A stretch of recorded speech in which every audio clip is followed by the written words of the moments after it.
A paz do Senhor, amados irmãos. Mais uma vez estamos aqui para trazer um ensino poderoso da palavra de Deus, que fala e tem como tema o sagrado e o profano.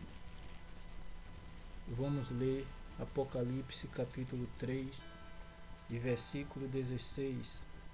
Apocalipse capítulo 3, versículo 16 diz assim: Assim, porque és morno, e nem és quente, nem frio, estou a ponto de vomitar-te da minha boca. Somente até aqui. Então, nessa noite vamos falar sobre o sagrado e o profano. Ao nos defrontarmos com o mundo em que vivemos, temos diferentes percepções, mas duas aparecem imediato em nossa existência: o sagrado e o profano, quer por causa das proibições dos interditos ou pela percepção do sublime e do belo, somos levados a entender que no mundo existem duas dimensões básicas. Histórias da religião. Esta divisão entre coisas e atos sagrados e profanos reforça o comportamento religioso nos sujeitos e lhe confere certa maneira natural de agir. Devemos evitar as coisas profanas e buscar as sagradas. Devemos evitar as atitudes profanas e procurar as sagradas. Neste sentido, somos guiados novamente num caminho do qual nos desviamos por razões de desobediência do Criador. Por isso, a dimensão do sagrado que irrompe deixa o profano submetido a ele. Ao se manifestar no tempo, o sagrado se sobrepõe ao profano como evento hierofânico. Essa hierofania se impõe e garante uma experiência do divino ao sujeito. Embora o mundo contemporâneo tente negar essa dinâmica, ela se faz presente e não depende da vontade dos indivíduos. A manifestação do sagrado é independente, é vontade do Criador. Deus decide em qual local e tempo a experiência se manifestará. No mundo contemporâneo, o homem vive imerso em uma dimensão totalmente profana e sem sentido de sacralidade. Isso ficou pelo caminho. O desenvolvimento científico e tecnológico nos colocou em outra dimensão. Somos seres que vivemos cheios de aparatos para nos colocar a par de tudo o tempo todo. O caráter sagrado dos deuses se perdeu. Parece até que nós somos os novos seres divinos. Glórias a Deus. Aí aqui no versículo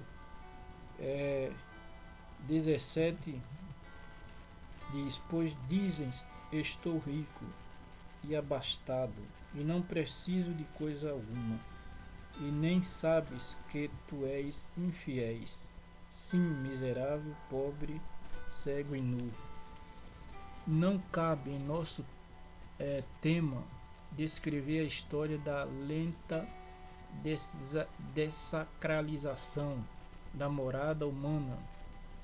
Este processo faz parte integrante da gigantesca transformação do mundo assumida pelas sociedades e indústrias, transformação que se tornou possível pela dessacralização do cosmos a partir do pensamento científico e, sobretudo, das descobertas sensacionais da física e química, mas tarde teremos ocasião de indagar se esta secularização da natureza é realmente definitiva, se não há nenhuma possibilidade para o homem religioso de reencontrar a dimensão sagrada da existência no mundo,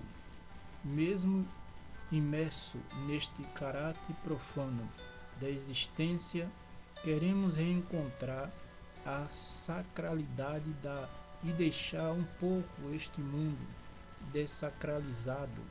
A existência adquiriu total subjetividade e relatividade, e eis que produz um conflito interior entre esse homem que quer retornar à dimensão sagrada.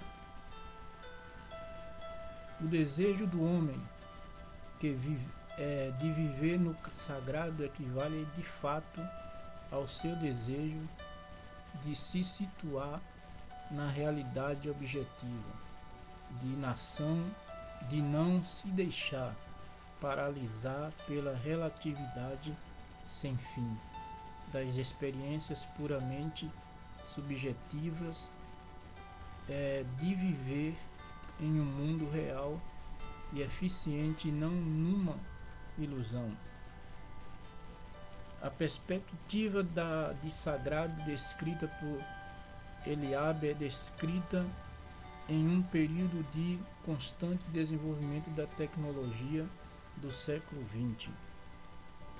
As constantes mudanças colocam o homem em um universo relativista e multifacetada.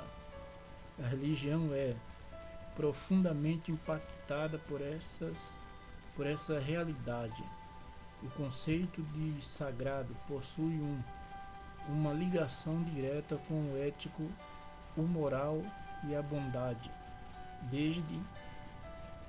Deste modo, ser sagrado é o mesmo que ser santo, ou ainda ser revestido de uma pureza moral e ética inigualável e inacessível, o que confere ao ser que é santo e sagrado uma bondade extraordinária.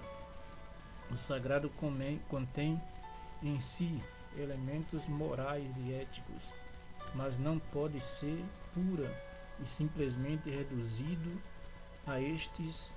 O que Otto se propõe a estudar é uma outra dimensão do sagrado, onde o mesmo não pode ser tal facilmente medido e compreendido, elucidado em conceitos, ou mais ainda entendido e definido, pois existe apenas no universo do inefável